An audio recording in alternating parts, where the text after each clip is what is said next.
Subscribe now and press the bell icon. Never miss an update.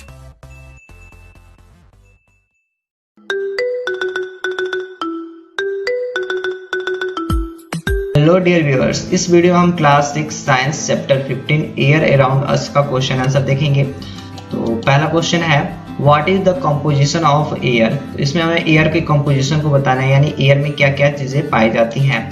तो air में mainly gases, water vapour और dust particle पाई जाती हैं। Gases में सबसे ज्यादा क्या पाया जाता है, नाइट्रोजन गैस ना 78% पाया जाता है, और इसके बाद ऑक्सीजन गैस 21% पाया जाता है। इसके अलावा जितनी भी गैसेस हैं वो केवल 1% के अंदर आती हैं, जैसे कार्बन डाइऑक्साइड हो गया और भी जैसे हीलियम, नियॉन, ये सारी गैसेस 1% के अंदर आती हैं। ठीक है, अब अगला क्वेश्चन देखते हैं which gas in the atmosphere is essential for respiration. तो बताइए सांस लेने के लिए एटमॉस्फेयर में कौन सी गैस हमें चाहिए, ऑक्सीजन गैस चाहिए ना। तो oxygen gas in the atmosphere is essential for respiration. अब अगला क्वेश्चन देख लेते हैं how will you prove that air support burning, यानी किसी चीज को जलने के लिए एयर की आवश्यकता होती है, इसे आप कैसे प्रूफ कर सकते हो। तो इसके लिए आप एक एक्सपेरिमेंट करना, घर पे किसी टेबल पे 2 कैंडल को जला लेना और एक कैंडल को ग्लास से तोप देना। तो क्या होगा, जिससे ग्लास से तोपा गया है वो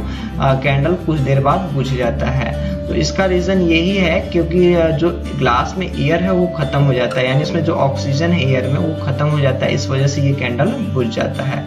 ठीक है, तो इसी को यहाँ पे राइट किया गया है आंसर में। तो देखिए सबसे पहले हमने इसमें एम लिखा है, हमें क्या प्रूफ करना है, हमें प्रूफ करना है एयर सपोर्ट बर्निंग प्रूफ करना है। इसके लिए हमें क्या क्या चाहिए, तो एक टेबल चाहिए, 2 कैंडल चाहिए और एक ग्लास चाहिए। ठीक है, और प्रोसीजर में हमने क्या क्या किया है, तो सबसे पहले हमने इस कैंडल को फिक्स किया है मेज पे, यानी इसको जलाया। ठीक है, और फिर इसके बाद एक कैंडल को ग्लास से तोप दिया गया है। ठीक है, तो ऑब्जर्वेशन क्या क्या है इसमें, ऑब्जर्वेशन यही है कि जो से हमने ग्लास से तोपा है वो क्या हुआ कि वो बुझ गया। ठीक है, और जो ग्लास से नहीं तोपा गया है वो जलता रह गया। ठीक है, इसे राइट कर लीजिएगा। अब इसके बाद आप रीजन लिखिए क्यों ऐसा हुआ।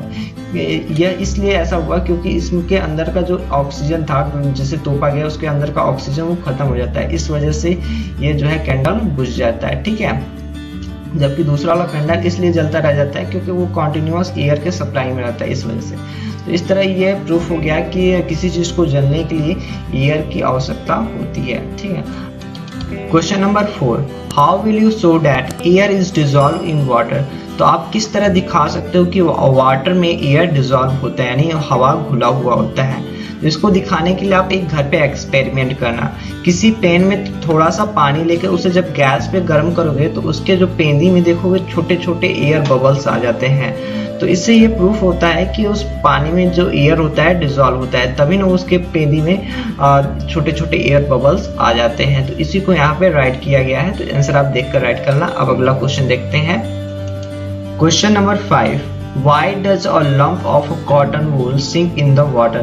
तो इस क्वेश्चन में पूछा जा रहा है कि जो रुई का लंप यानी गोला सा पिंड कर सकते हैं, जब उसे बनाकर पानी में डालते हैं तो क्यों डूब जाता है। तो यहाँ फिगर में देख रहे होंगे यहाँ पे एक छोटा छोटा गोला का रुई का बनाकर जब उसे पानी में डाला जाता है तो नीचे डूब जाता है। तो ऐसा क्यों होता है, क्योंकि उसके अंदर जो रुई के अंदर एयर होता है वो बाहर निकल के वहां पे पानी आ जाता है और वो रुई आपस में चिपक जाता है, जिसके कारण क्या हो जाता है, डूब जाता है। ठीक है, तो इसका आंसर राइट करेंगे lump of cotton wool sinks in the water because the air inside wool cotton is driven out by water.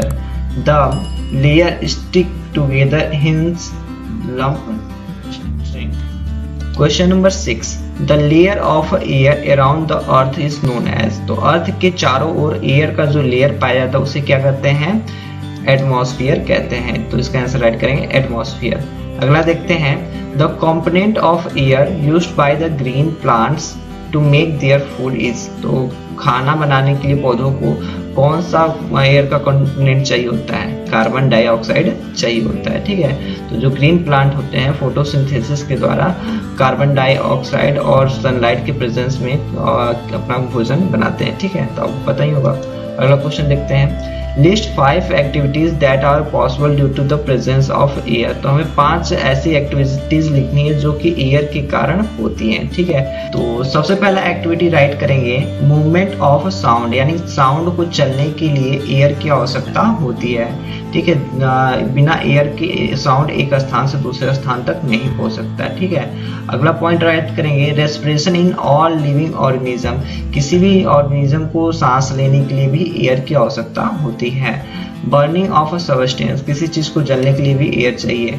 Photosynthesis in plants, तो प्लांट में फोटोसिंथेसिस के समय भी एयर चाहिए होता है। कौन सा गैस? एयर का कार्बन डाइऑक्साइड चाहिए होता है, ठीक है। Flying of a bird, bat, insects, ठीक है। तो इन सभी को उड़ने के लिए भी एयर चाहिए। Generation of electricity by windmill, तो इलेक्ट्रिसिटी का जनरेशन भी पवन चक्की के द्वारा होता है एयर के कारण, ठीक है। बिना एयर के ये जो पवन चक्की वो नहीं चल सकता है, ठीक है। तो ये सारे एक्टिविटीज को आप राइट कर सकते हैं जो कि एयर से चलती हैं। तो अब अगला क्वेश्चन देखते हैं। Question number 9, how do plants and animal help each other in exchange of gases in atmosphere. तो एटमॉस्फेयर में प्लांट और एनिमल किस तरह गैसेस एक्सचेंज में एक दूसरे की हेल्प करती हैं। तो देखो जो एनिमल्स होते हैं उनको सांस लेते समय ऑक्सीजन चाहिए होता है और सांस छोड़ते समय कार्बन डाइऑक्साइड निकलता है, और जबकि इसके जस्ट अपोजिट प्लांट में फोटोसिंथेसिस के समय कार्बन डाइऑक्साइड चाहिए होता है और वो क्या निकालते हैं बाहर? ऑक्सीजन निकालते हैं। तो इस तरह ये एक दूसरे के लिए हेल्प करते हैं, ठीक है। तो हम आंसर राइट करेंगे animals during respiration take in oxygen and releases carbon dioxide gas. Plant on other hand utilize this carbon dioxide gas in process of photosynthesis to produce food and release oxygen in atmosphere, ठीक है। तो plant जो है जो हम लोग carbon dioxide छोड़ते हैं उसी को क्या कर लेते हैं, लेके अपना भोजन बनाते हैं और ऑक्सीजन को बाहर छोड़ते हैं। Thus we can say that plant and animals help each other in exchange of gases in atmosphere। तो इस तरह हम कह सकते हैं कि ये एक दूसरे की मदद करते हैं गैस एक्सचेंज में, ठीक है। तो इसी के साथ इस चैप्टर के सारे क्वेश्चन का आंसर हमने आपको बता दिया। इसके आगे के चैप्टर का क्वेश्चन आंसर देखने के लिए हमारे चैनल को सब्सक्राइब करें, वीडियो को लाइक करें। Thank you.